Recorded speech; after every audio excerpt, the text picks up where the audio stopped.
আজকে করব কাঁঠাল বীজ বাটা।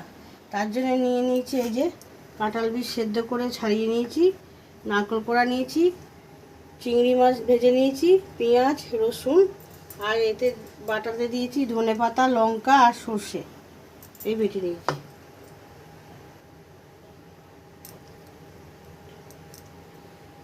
বলো।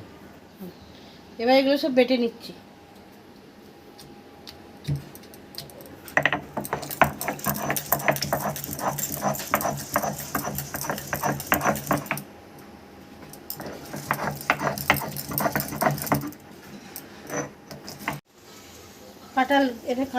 এটা কাঁঠাল বীজ বাটা, এটা সর্ষে ধনেপাতা লঙ্কা টমেটো বাটা, এটা হচ্ছে রসুন পেঁয়াজ আর চিংড়ি মাছ বাটা আর শুকনো লঙ্কা বাটা, এটা হচ্ছে নারকেল কোড়া।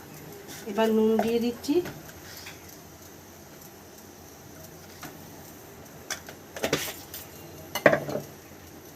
কাঁচা সর্ষের তেল দিয়ে দিচ্ছি,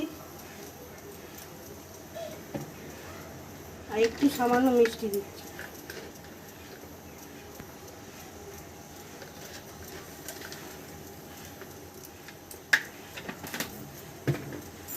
দিয়ে এটাকে মাখছি।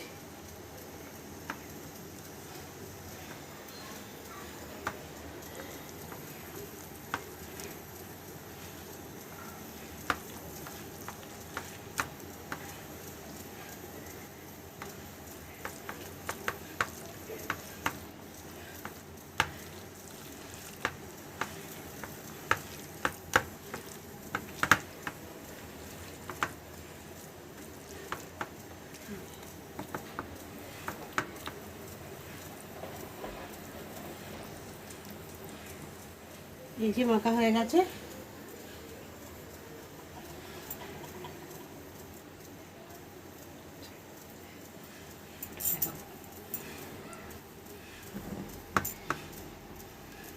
এবার গরম ভাতে এটা খেলে খুব ভালো লাগবে। খেয়ে দেখবেন আপনারা।